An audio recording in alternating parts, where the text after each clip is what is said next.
बोल शंकर भगवान की जय। बोल पार्वती माता की बोल गणेश भगवान की जय। बोल कार्तिक जी की जय। बोल सभी देवी देवतन की जय। बोल तुलसा मैया, गंगे मैया, गैया मैया, संतोषी माता, पृथ्वी माता, कालका मैया की जय। नमामि समीशामु निर्वाणे रूपं व्यवं व्यापकं ब्रह्म वेदस्वरूपं निजं निर्गुणं निर्विकल्पं निरीहं चिदाकाशमाकाशवासं भजेऽहम् निराकार ओंकार मूलं तुरीहं गिरा ज्ञान गोतीतमीशं गिरीशं करालं महाकाल कालं कृपालं गुणागार संसार पारं नतोऽहम् तुषाराद शंकाशे गौरम गंभीरम मनोभूतिकोटि प्रवासी शरीरम स्फुरन्मूलकल्लोल नीचार गंगा लसद्वालवालेन्दु कंठे भुजंगा चलत कुंडलं शुभ्र नेत्रं विशालं प्रसन्नामुनं नीलकण्ठं दयालं मृगादिश्चर्माम्बरं मुण्डमालं प्रियं शङ्करं सर्वनाथं भजामि प्रचण्डं अष्टं प्रगल्लं परेशम् अखण्डम् अजं बाणे कोटिप्रकाशं त्रिशूलनिर्मूल नमशूलपाणिं भजेऽहं भवानी पतिं व्याविगम्यं कलातीत कल्याण कल्पांतकारी सदा सच्चिदानंद दाता पुरारी चिदानंद संदोह मोह पारे प्रसिद्ध प्रसिद्ध प्रभु मन्मथारी नयावद उमानाथ पादारविन्दं भजन्ति अलोके परिवानरायणं न तावद् सुखं शान्त सन्तापनाशं प्रसीद प्रभो सर्वभूतादिवासं न जानामि योगं जपं नैव पूजा न तो हम सदा सर्वदा तोभ्यं जरा जन्म दुःख घटतव्यमानं प्रभु पाय आपं नमामि शम्भो रुद्राष्टकं दे प्रोक्तं विपणे हर्तुष्ये ये पठन्ति नरा भक्त्या तेषां शम्भ प्रसीदते सुन विनती सर्वज्ञ शिव देख विप्र अनुराग नव मंदिर वाणी भई हे दुजवर वर्मा जो प्रसन्न प्रभु हे पर नाथ दीन पर ने निज पर भक्ति देहो प्रभु पुंदु सरवर दे तब माया बस जीव जड़, संकट फिरहि बिलान, तिन पर क्रोध न कीजिए, कृपा सिंधु भगवान। शंकर दीन दयाल अवु, मोह पर हो कृपाल, सात अनुग्रह हों ते, नाथ तोरे काल। सियापत रामचंद्र पत शरणम, शंकर हरि ओम। जय जय सिया राम, जय जय हनुमान हरि की जय। ले भवन अमंगल हारी, से दशरथ अजर बिहारी। शिव पुराण कथा आरंभ। 11वां अध्याय, शिवलिंग की स्थापना और पूजन विधि का वर्णन। ऋषियों ने पूछा, सूत जी, शिवलिंग की स्थापना कैसे करनी चाहिए तथा उसकी पूजा कैसे, किस काल में तथा किस द्रव्य द्वारा करनी चाहिए। सूत जी ने कहा, महर्षियों, मैं तुम लोगों के लिए इस विषय का वर्णन करता हूँ, इसे ध्यान से सुनो और समझो। अनुकूल एवं शुभ समय में किसी पवित्र तीर्थ में, नदी के तट पर, ऐसी जगह पर शिवलिंग की स्थापना करनी चाहिए जहाँ रोज पूजन कर सके। पार्थिव द्रव्य से, जलमय द्रव्य से अथवा तेजस द्रव्य से पूजन करने से उपासक को पूजन का पूरा फल प्राप्त होता है। शुभ लक्षणों में पूजा करने पर यह तुरंत फल देने वाला है। चल प्रतिष्ठा के लिए छोटा शिवलिंग श्रेष्ठ माना जाता है। अचल प्रतिष्ठा हेतु बड़ा शिवलिंग अच्छा रहता है। शिवलिंग की पीठ सहित स्थापना करनी चाहिए।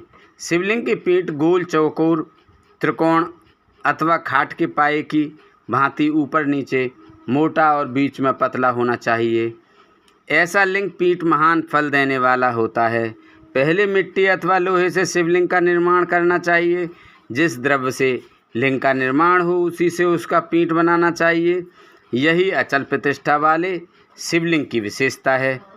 चल प्रतिष्ठा वाले शिवलिंग में लिंग व प्रतिष्ठा एक ही तत्व से बनानी चाहिए। लिंग की लंबाई स्थापना करने वाले मनुष्य के 12 उंगल के बराबर होनी चाहिए। इससे कम होने पर फल भी कम प्राप्त होता है, परंतु 12 उंगल से लंबाई अधिक भी हो सकती है। चल लिंग में लंबाई स्थापना करने वाले के 1 अंगुल के बराबर होनी चाहिए, उससे कम नहीं। यजमान को चाहिए कि पहले वह शिल्प शास्त्र के अनुसार देवालय बनवाए तथा उसमें सभी देवगणों की मूर्ति स्थापित करे। देवालय का गर्भगृह सुंदर, सुदृढ़ और स्वच्छ होना चाहिए। उसमें पूर्व और पश्चिम में 2 मुख द्वार हों।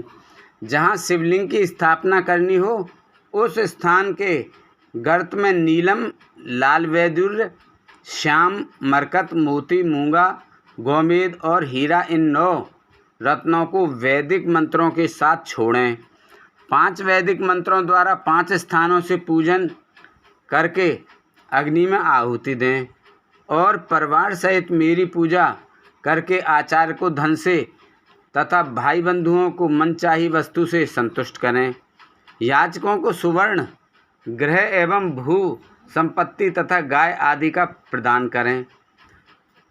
स्थावर जंगम सभी जीवों को यत्नपूर्वक संतुष्ट कर एक गड्ढे में सुवर्ण तथा 9 प्रकार के रत्न भरकर वैदिक मंत्रों का उच्चारण करके परम कल्याणकारी महादेव जी का ध्यान करें। तत्पश्चात नाद घोष से युक्त महामंत्र ओंकार ओम का उच्चारण करके गड्ढे में पीठ युक्त शिवलिंग की स्थापना करें। वहाँ परम सुंदर मूर्ति की भी स्थापना करनी चाहिए तथा भूमि संस्कार की विधि जिस प्रकार शिवलिंग के लिए की गई है उसी प्रकार मूर्ति की प्रतिष्ठा भी करनी चाहिए। मूर्ति की स्थापना अर्थात प्रतिष्ठा पंचाक्षर मंत्र से करनी चाहिए। मूर्ति को बाहर से भी लिया जा सकता है, परंतु वह साधु पुरुष द्वारा पूजित हो।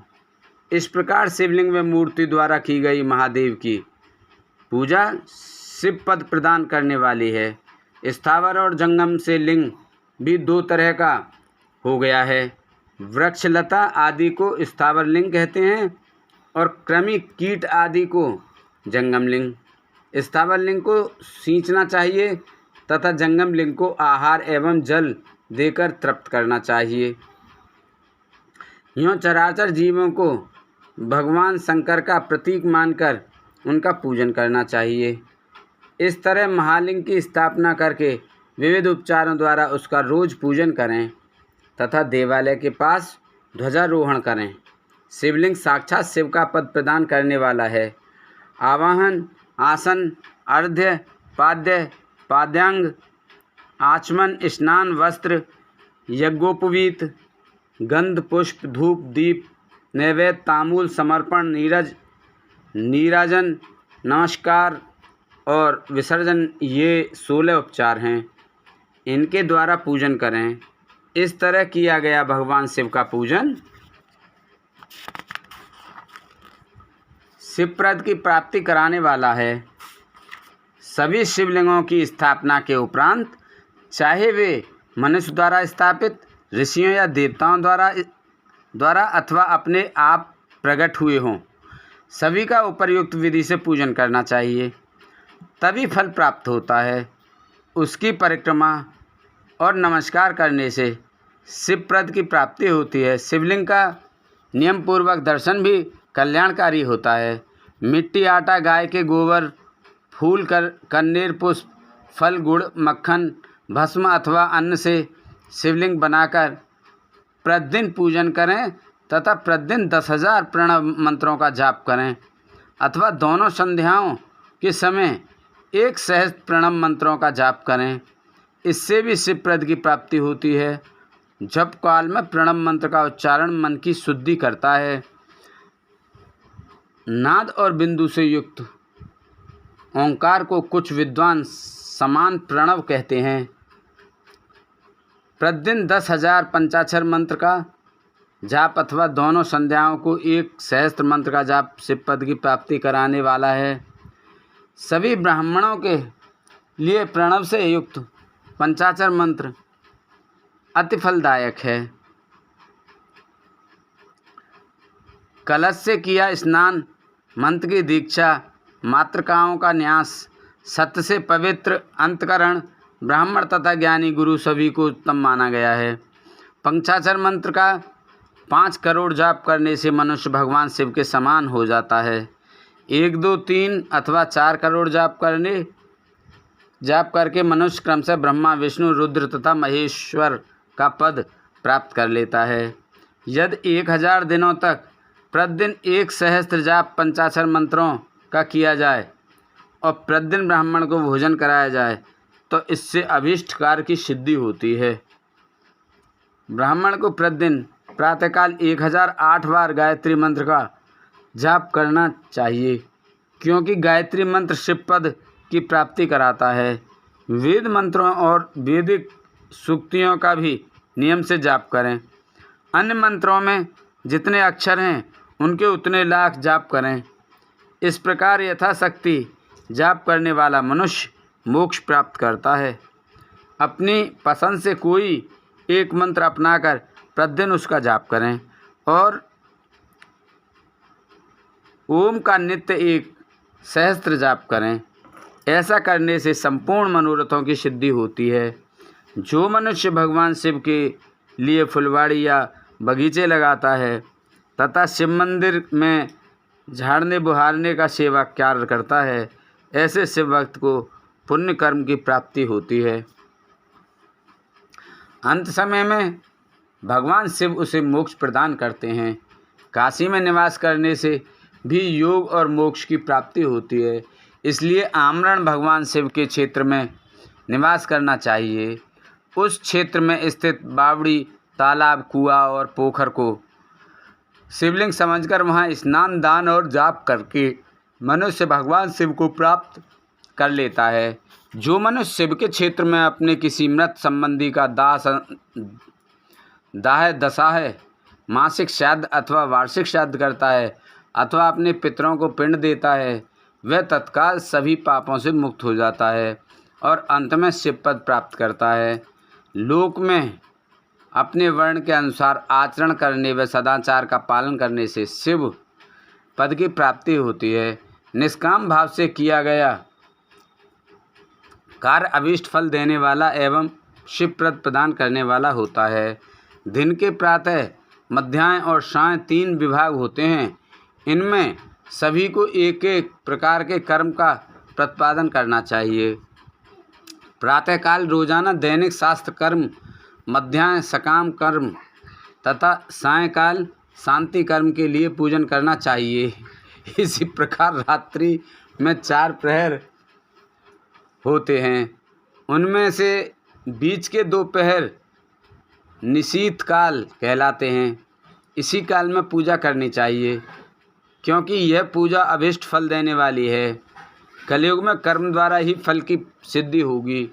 इस प्रकार विधि पूर्वक और समयानुसार भगवान शिव का पूजन करने वाले मनुष्य को अपने कर्मों का पूरा फल मिलता है। ऋषियों ने कहा, सूर्य जी, ऐसे पुण्य क्षेत्र कौन कौन से हैं जिनका आश्रय लेकर सभी स्त्री पुरुष शिव पद को प्राप्त कर लें? कृपा कर हमें बताइए। 11वां अध्याय समाप्त। बोलो शंकर भगवान की जय। 12वां अध्याय शुरू। मोक्षदायक पुण्य क्षेत्रों का वर्णन। सूत जी बोले, हे विद्वान और बुद्धिमान महर्षियों, मैं मोक्ष देने वाले शिव क्षेत्रों का वर्णन कर रहा हूँ। पर्वत, वन और काननों सहित इस पृथ्वी का विस्तार 50 करोड़ योजन है। भगवान शिव की इच्छा से पृथ्वी ने सभी को धारण किया है। भगवान शिव ने भूतल पर विभिन्न स्थानों पर वहाँ के प्राणियों को मोक्ष देने के लिए शिव क्षेत्र का निर्माण किया है। कुछ क्षेत्रों को देवताओं और ऋषियों ने अपना निवास स्थान बनाया है, इसलिए उसमें तीर्थत्व प्रकट हो गया है। बहुत से तीर्थ ऐसे हैं जो स्वयं प्रकट हुए हैं।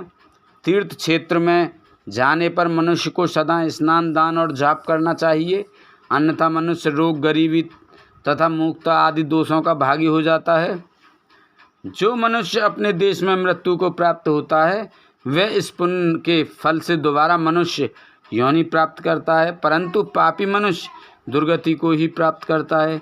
हे ब्राह्मणों, पुण्य क्षेत्र में किया गया पाप कर्म अधिक दृढ़ हो जाता है, अतः पुण्य क्षेत्र में निवास करते समय पाप कर्म करने से बचना चाहिए।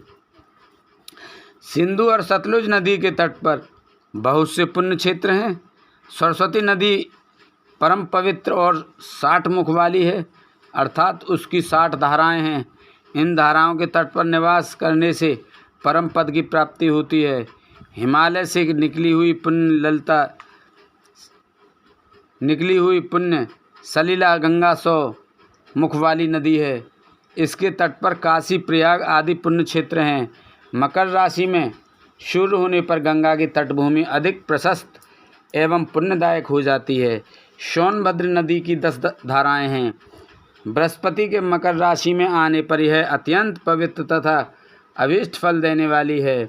इस समय यहाँ स्नान और उपवास करने से विनायक पद की प्राप्ति होती है। पुण्य सलीला महानदी नर्मदा के 24 मुख हैं। इसमें स्नान करके तट पर निवास करने से मनुष्य को वैष्णव पद की प्राप्ति होती है। तमसा के 12 तथा रेवा के 10 मुख हैं। परम पुण्यमयी गोदावरी के 21 मुख हैं। यह ब्रह्म हत्या तथा गौवध पाप का नाश करने वाली एवं रुद्र लोक देने वाली है। कृष्णवेणी नदी समस्त पापों का नाश करने वाली है। इसके 18 मुख हैं तथा यह विष्णु लोक प्रदान करने वाली है। तुंगभद्रा 10 मुखी है एवं ब्रह्मलोक देने वाली है। सुवर्ण मुखरी के 9 मुख हैं। ब्रह्मलोक से लौटे जीव इसी नदी के तट पर जन्म लेते हैं। सरस्वती नदी, पंपा सरोवर, कन्याकुमारी, अंतरीप तथा शुभकारक श्वेत नदी सभी पुण्य क्षेत्र हैं। इनके तट पर निवास करने से इंद्र लोक की प्राप्ति होती है। महानदी कावेरी परम पुण्यमयी है। इसके 27 मुख हैं। यह संपूर्ण अभिष्ट वस्तुओं को देने वाली है। इसके तट ब्रह्मा विष्णु का पद देने वाले हैं। कावेरी के जो तट शैव क्षेत्र के अंतर्गत हैं, वे अभीष्ट फल तथा शिवलोक प्रदान करने वाले हैं। नैमिषारण्य तथा बद्रिकाश्रम में सूर्य और बृहस्पति के मेष राशि में आने पर स्नान और पूजन करने से ब्रह्मलोक की प्राप्ति होती है। सिंह और कर्क राशि में सूर्य की संक्रांति होने पर सिंधु नदी में किया स्नान तथा केदार तीर्थ के जल का पान एवं स्नान ज्ञानदायक माना जाता है। बृहस्पति के सिंह राशि में स्थित होने पर भाद्र मास में गोदावरी के जल में स्नान करने से शिवलोक की प्राप्ति होती है। ऐसे स्वयं भगवान शिव ने कहा है। सूर्य और बृहस्पति के कन्या राशि में स्थित होने पर यमुना और सोनभद्र में स्नान से धर्मराज और गणेश लोक में महान भोग की प्राप्ति होती है। ऐसी महर्षियों की मान्यता है।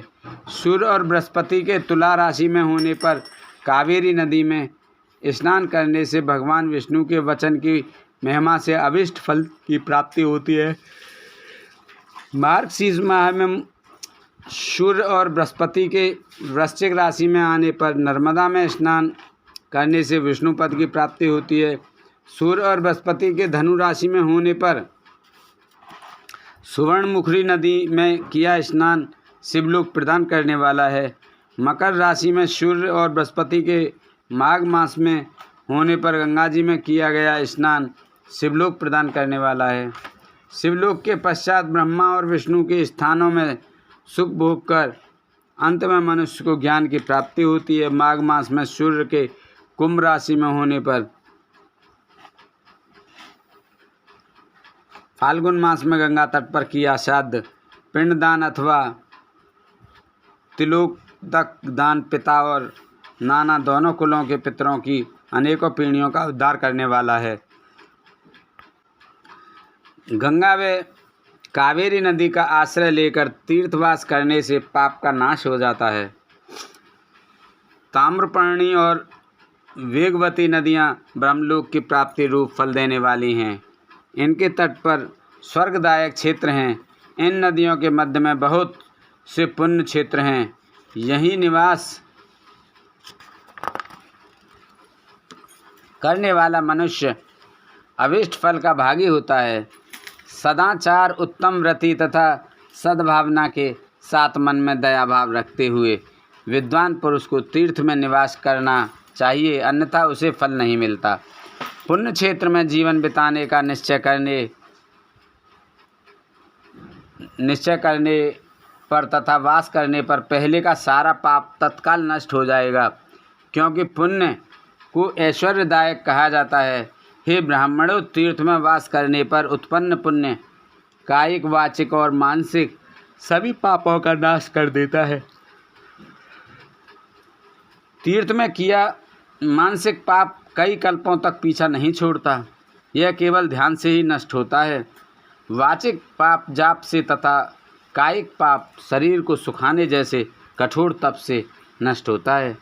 अतः सुख चाहने वाले पुरुष को देवताओं की पूजा करते हुए और ब्राह्मणों को दान देते हुए पाप से बचकर ही तीर्थ में निवास करना चाहिए। 12वां अध्याय समाप्त। बोलो शंकर भगवान की जय। 13वां अध्याय सदाचार, संध्या वंदन, प्रणव, गायत्री जाप एवं अग्निहोत्र की विधि तथा महिमा। ऋषियों ने कहा, सूत जी, आप हमें वह सदाचार सुनाइए जिससे विद्वान पुरुष पुण्य लोकों पर विजय पाता है। स्वर्ग प्रदान करने वाले धर्म में तथा नरक का कष्ट देने वाले अधर्म में आचारों का वर्णन कीजिए। सूर्य बोले, सदाचार का पालन करने वाला मनुष्य ही ब्राह्मण कहलाने का अधिकारी है।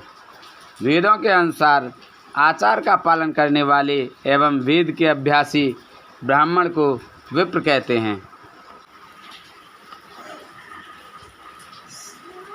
सदाचार, वेदाचार तथा विद्या गुणों से युक्त होने पर उसे द्विज कहते हैं। वेदों का कम आचार तथा कम अध्ययन करने वाले एवं राजा के पुरोहित अथवा सेवक ब्राह्मण को क्षत्रिय ब्राह्मण कहते हैं। जो ब्राह्मण कृषि या वाणिज्य कर्म करने वाला है तथा ब्राह्मणोचित आचार का भी पालन करता है, वह वैश्य ब्राह्मण है। तथा स्वयं खेत जोतने वाला शुद्ध ब्राह्मण कहलाता है। जो दूसरों के दोष देखने वाला तथा परद्रोही है उसे चांडाल द्विज कहते हैं। क्षत्रियों में जो पृथ्वी का पालन करता है वह राजा है तथा अन्य मनुष्य राजत्वहीन क्षत्रिय माने जाते हैं। जो धान्य आदि वस्तुओं का क्रय विक्रय करता है वह वैश्य कहलाता है। दूसरों को वणिक कहते हैं। जो ब्राह्मणों क्षत्रियों और वैश्यों की सेवा में लगा रहता है शूद्र कहलाता है। जो शूद्र हल जोतता है उसे वृषल समझना चाहिए। इन सभी वर्णों के मनुष्यों को चाहिए कि वे ब्रह्म मुहूर्त में उठकर पूर्व की ओर मुख करके देवताओं का, धर्म का, अर्थ का, उसकी प्राप्ति के लिए उठाए जाने वाले कलेशों का तथा आय और व्यय का चिंतन करें। रात में अंतिम पहर के मध्य भाग में मनुष्य को उठकर मलमूत्र त्याग करना चाहिए। घर से बाहर शरीर को ढककर जाकर उत्तराभिमुख होकर मलमूत्र का त्याग करें। जल, अग्नि, ब्राह्मण तथा देवताओं का स्थान बचाकर बैठें। उठने पर उस ओर न देखें। हाथ पैरों की शुद्धि करके 8 बार कुल्ला करें। किसी वृक्ष के पत्ते से दातुन करें। दातुन करते समय तर्जनी उंगली का उपयोग नहीं करें। तदंतर जल संबंधी देवताओं को नमस्कार कर मंत्र पाठ करते हुए जलाशय में स्नान करें। यदि कंठ तक या कमर तक पानी में खड़े होने की शक्ति ना हो तो घुटने तक जल में खड़े होकर ऊपर जल छिड़क कर मंत्रोच्चारण करते हुए स्नान कर तर्पण करें। इसके उपरांत वस्त्र धारण कर उत्तरीय भी धारण करें। नदी अथवा तीर्थ में स्नान करने पर उतारे हुए वस्त्र वहाँ न धोएं। उसे किसी कुएं, बावड़ी अथवा घर ले जाकर धोएं। कपड़ों को निचोड़ने से जो जल गिरता है वह एक श्रेणी के पितरों की तृप्ति के लिए होता है। इसके बाद जाबाली उपनिषद में बताए गए मंत्र से भस्म लेकर लगाएं। इस विधि का पालन करने से पूर्व यदि भस्म गिर जाए तो गिराने वाला मनुष्य नरक में जाता है। आपोहिष्टा मंत्र से पाप शांति के लिए सिर पर जल छिड़ककर यस्य क्षयाय मंत्र पढ़कर पैर पर जल छिड़कें। आपोहिष्टा में 3 ऋचाएँ हैं। पहली ऋचा का पाठ कर पैर, मस्तक और हृदय में जल छिड़कें। दूसरी ऋचा का पाठ कर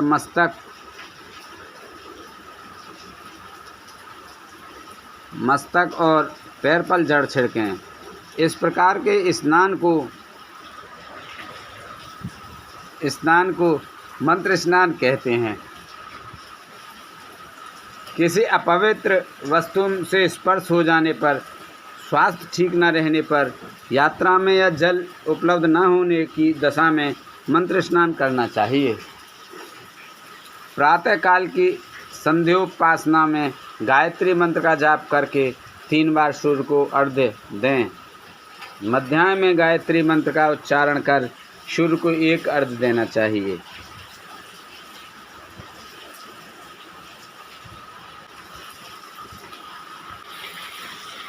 सायंकाल में पश्चिम की ओर मुख करके पृथ्वी पर ही सूर्य को अर्घ्य दें।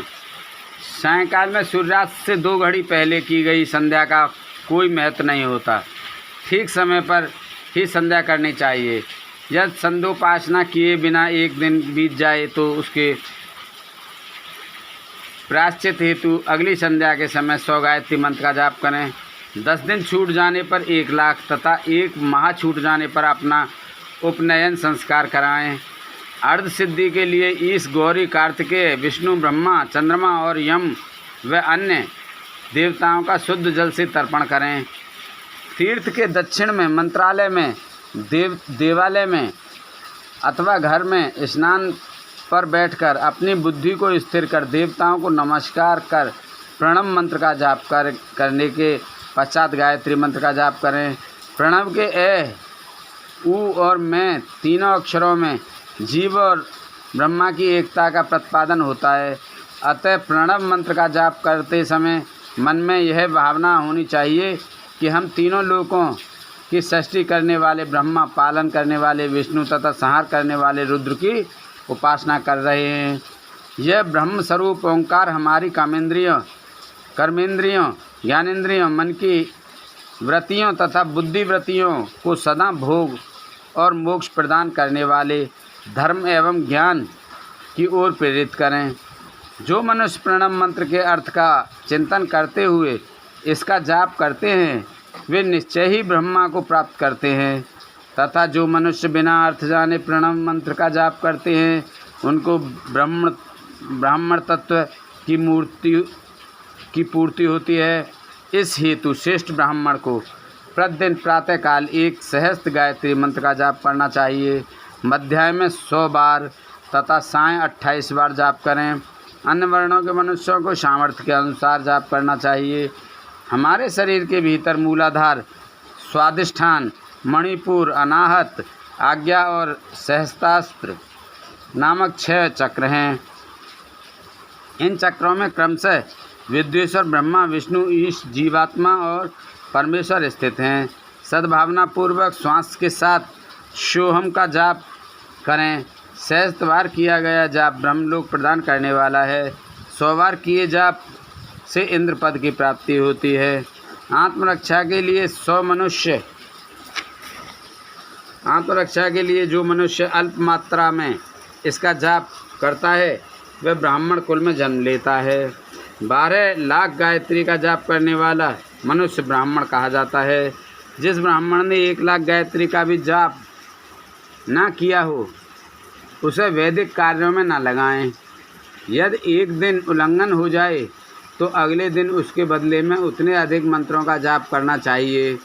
ऐसा करने से दोषों की शांति होती है, धर्म से अर्थ की प्राप्ति होती है, अर्थ से भोग सुलभ होता है, भोग से वैराग्य की संभावना होती है, धर्म पूर्वक उपार्जित धन से भोग प्राप्त होता है, उससे भोगों के प्रति आसक्ति उत्पन्न होती है। मनुष्य धर्म से धन पाता है एवं तपस्याओं से दिव्य रूप प्राप्त करता है। कामनाओं का त्याग करने से अंतकरण की शुद्धि होती है, उस शुद्धि से ज्ञान का उदय होता है। सतयुग में तप को तथा कलयुग में दान को धर्म का अच्छा साधन माना गया है। सतयुग में ध्यान से, त्रेता में तपस्या से और द्वापर में यज्ञ करने से ज्ञान की सिद्धि होती है, परंतु कलयुग में प्रतिमा की पूजा से ज्ञान लाभ होता है। अधर्म हिंसात्मक और दुख देने वाला है, धर्म से सुख व अभ्युदय की प्राप्ति होती है। दुराचार से दुख तथा सदाचार से सुख मिलता है। अतः भोग और मोक्ष की सिद्धि के लिए धर्म का उपार्जन करना चाहिए। किसी ब्राह्मण को 100 वर्ष के जीवन निर्वाह की सामग्री देने पर ही ब्रह्मलोक की प्राप्ति होती है। 1 सहस्त्र चंद्रायण व्रत का अनुष्ठान ब्रह्मलोकदायक माना जाता है। दान देने वाला पुरुष जिस देवता को सामने रखकर दान करता है, अर्थात जिस देवता को वह दान द्वारा प्रसन्न करना चाहता है, उसी देवता का लोक उसे प्राप्त होता है। धनहीन पुरुष तपस्या कर अच्छे सुख को प्राप्त कर सकते हैं। ब्राह्मण को दान ग्रहण कर तथा यज्ञ करके धन का अर्जन करना चाहिए। क्षत्रिय बाहुबल से तथा वैश्य कृषि एवं गोरक्षा से धन का उपार्जन करें। इस प्रकार न्याय से उपार्जित धन को दान करने से दाता को ज्ञान की सिद्धि प्राप्त होती है एवं ज्ञान से ही मोक्ष की प्राप्ति सुलभ होती है। गृहस्थ मनुष्य को धन, धान्य आदि सभी वस्तुओं का दान करना चाहिए, जिससे के अन्न को खाकर मनुष्य कथा श्रवण तथा सत्कर्म का पालन करता है तो उसका आधा फल दाता को मिलता है। दान लेने वाले मनुष्य को दान में प्राप्त वस्तु का दान तथा तपस्या द्वारा पाप की शुद्धि करनी चाहिए। उसे अपने धन के 3 भाग करने चाहिए, एक धर्म के लिए, दूसरा वृद्धि के लिए एवं तीसरा उपभोग के लिए। धर्म के लिए रखे धन से नित्य नैमित्तिक और इच्छित कार्य करें। वृद्धि के लिए रखे धन से ऐसा व्यापार करें जिससे धन की प्राप्ति हो तथा उपभोग के धन से पवित्र भोग भोगें।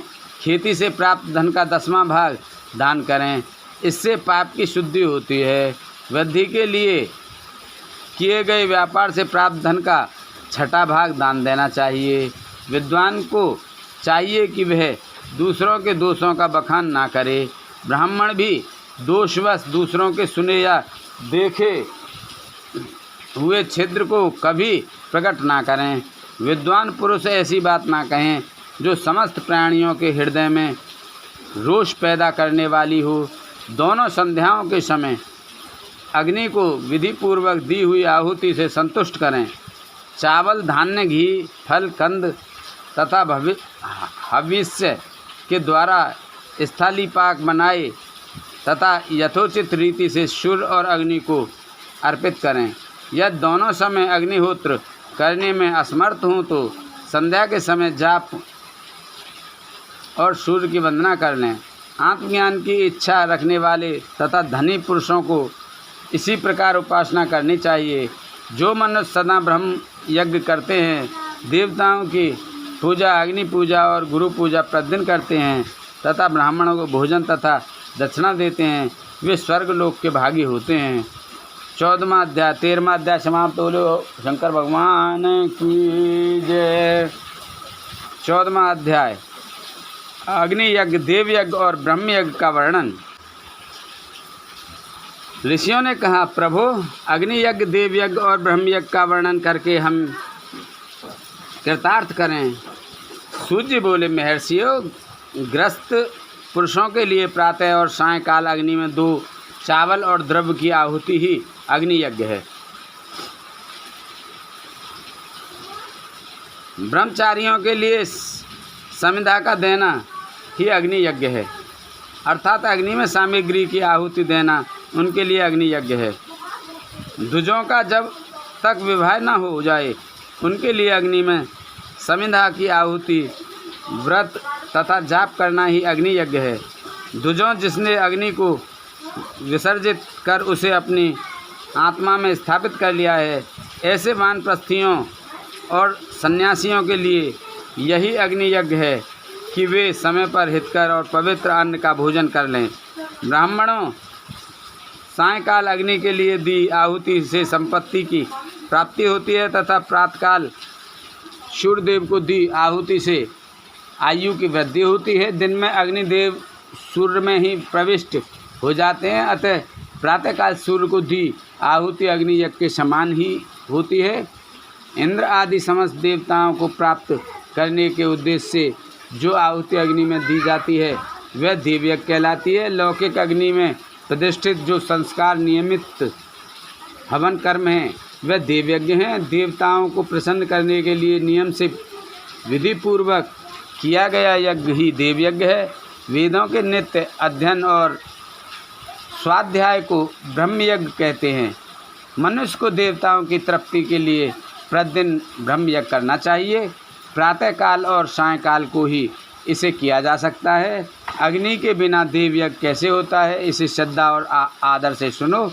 षष्ठी के आरंभ में सर्वज्ञ और सर्वसमर्थ महादेव शिव जी ने समस्त लोगों के उपकार के लिए वारों की कल्पना की। भगवान शिव संसार रूपी रोग को दूर करने के लिए वैद्य हैं, सबके ज्ञाता तथा समस्त औषधियों के औषध हैं। भगवान शिव ने सबसे पहले अपने वार की रचना की जो आरोग्य प्रदान करने वाला है। तत्पश्चात अपनी माया शक्ति का वार बनाया जो संपत्ति प्रदान करने वाला है। जन्म काल में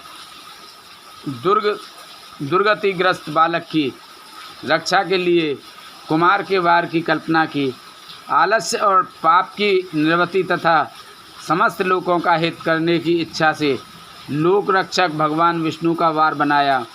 इसके बाद शिव जी ने पुष्टि और रक्षा के लिए आयुकर्ता त्रिलोक सृष्टा परमेष्टि ब्रह्मा का आयुष्कारक वार बनाया। तीनों लोकों की वृद्धि के लिए पहले पुण्य पाप की रचना होने पर लोगों को शुभाशुभ फल देने वाले इंद्र और यम के वारों का निर्माण किया। ये वार भोग देने वाले तथा मृत्यु भय को दूर करने वाले हैं। इसके उपरांत भगवान शिव ने 7 ग्रहों को इन वारों का स्वामी निश्चित किया।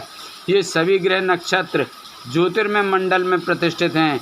शिव के वार के स्वामी सूर्य हैं, शक्ति संबंधी वार के स्वामी सोम, कुमार संबंधी वार के अधिपति मंगल, विष्णु वार के स्वामी बुध, ब्रह्मा जी के वार के स्वामी बृहस्पति, इंद्र वार के स्वामी शुक्र व यम वार के स्वामी शनि हैं।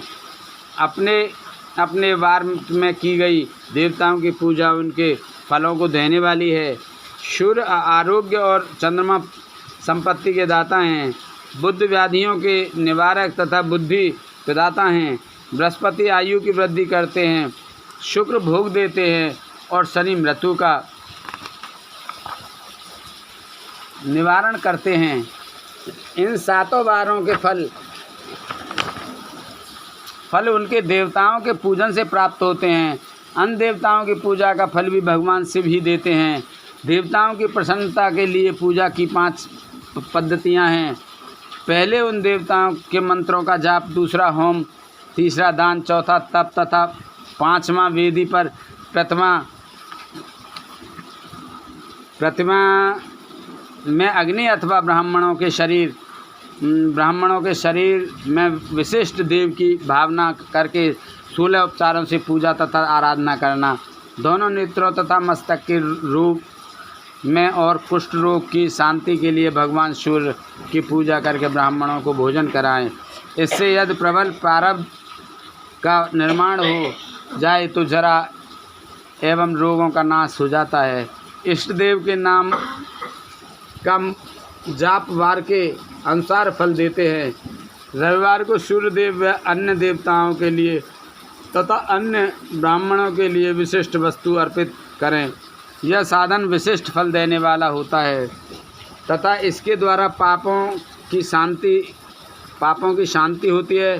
सोमवार को संपत्ति व लक्ष्मी की प्राप्ति के लिए लक्ष्मी की पूजा करें तथा पत्नी के साथ ब्राह्मणों को घी में पका अन्न भोजन कराएं। मंगलवार को रोगों की शांति के लिए काली की पूजा करें। उड़द, मूंग एवं अरहर की दाल से युक्त अन्न का भोजन ब्राह्मणों को कराएं।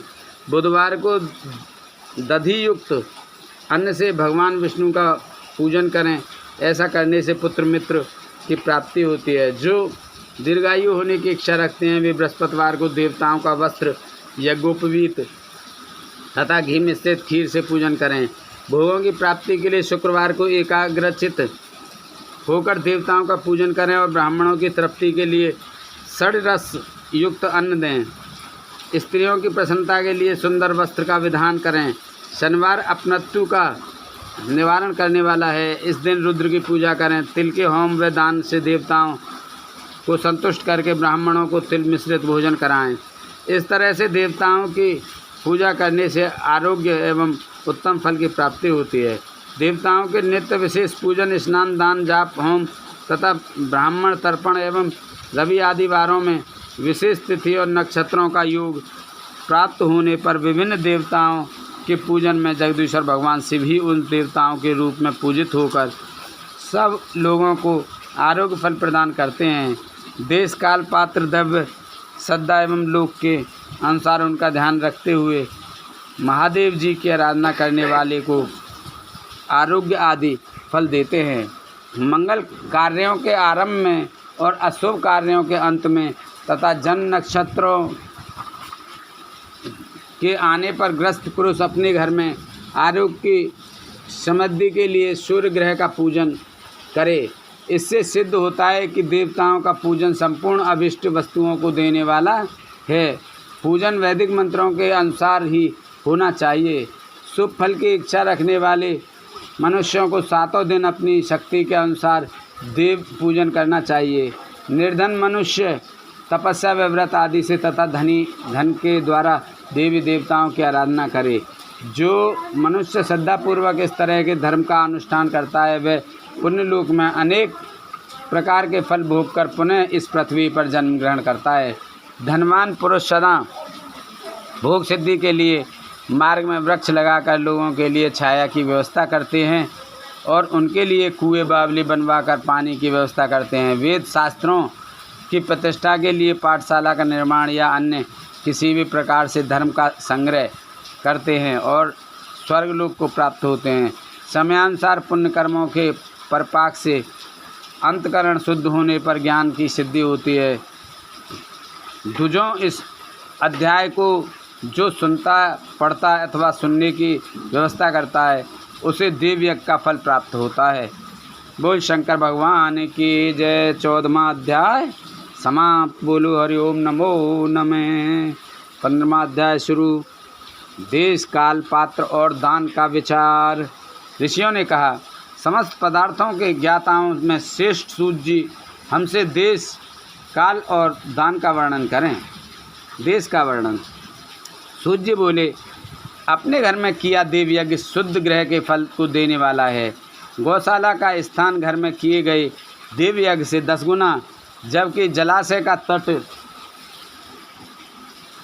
का तट गौशाला से 10 गुना है। एवं जहाँ तुलसी, बेल और पीपल वृक्ष का मूल हो वह स्थान जलाशय तट से भी 10 गुना महत्व देने वाला है।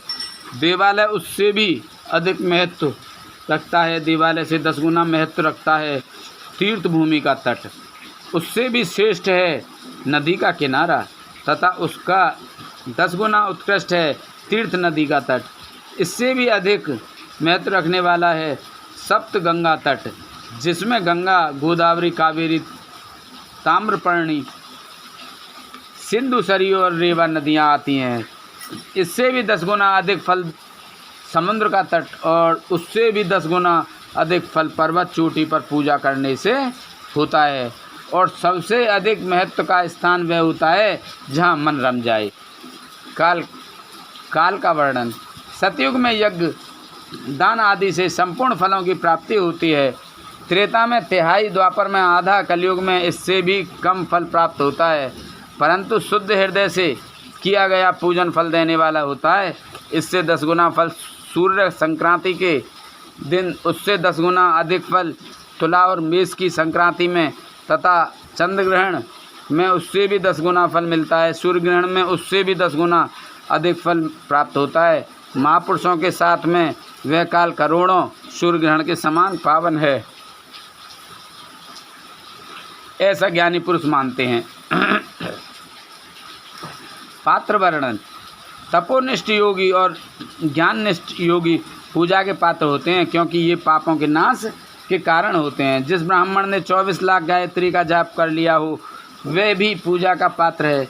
वह संपूर्ण काल और भोग का दाता है। गायत्री के जाप से शुद्ध हुआ ब्राह्मण परम पवित्र है। इसलिए दान, जाप, होम और पूजा सभी कर्मों को लिए वही शुद्ध पात्र है।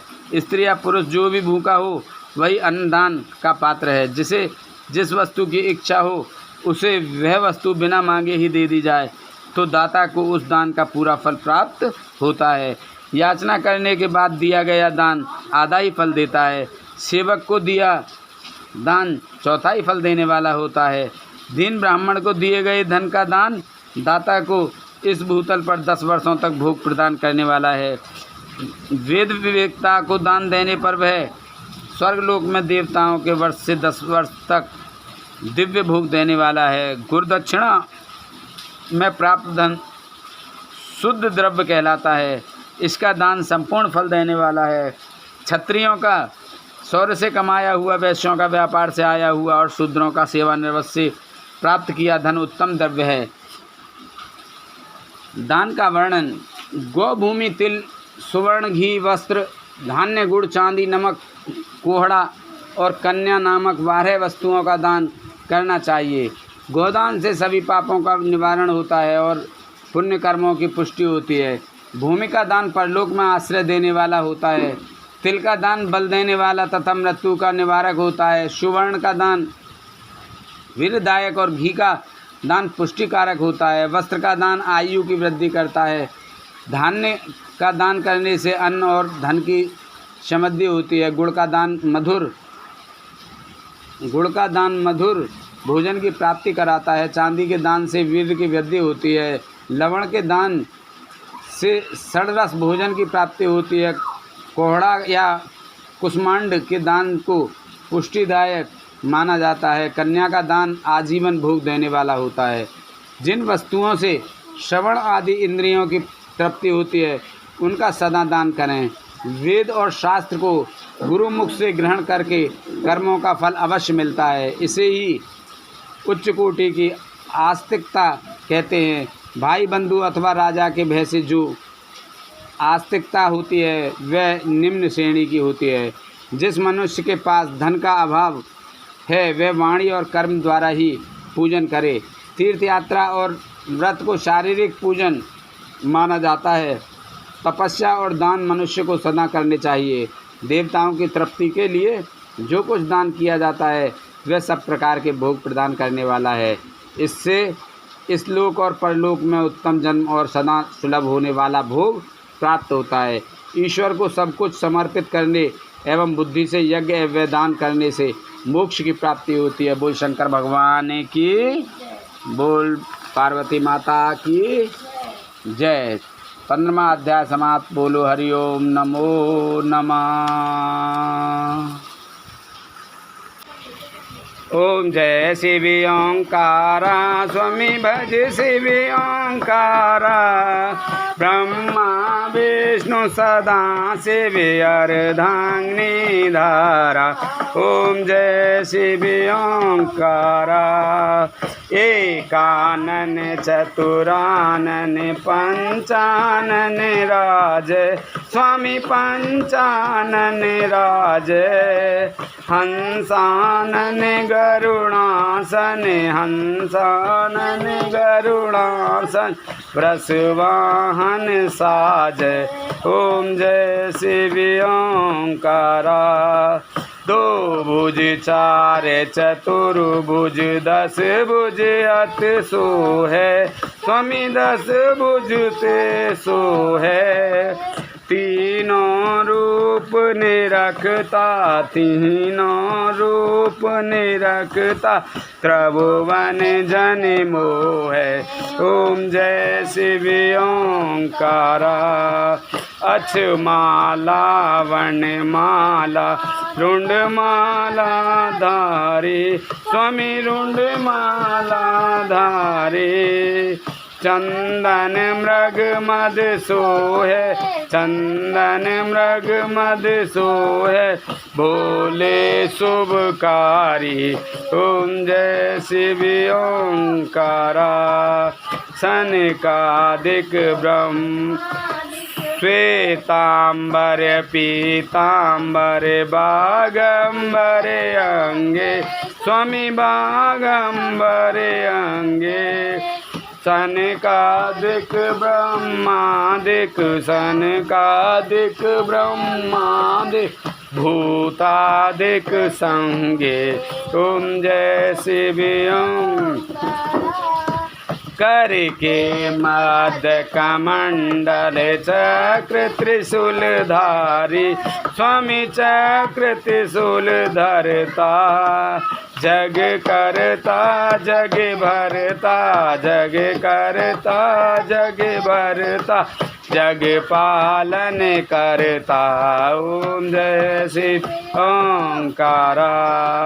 ब्रह्मा विष्णु सदा शिव जानते अब वेका स्वामी जानते अब वेका।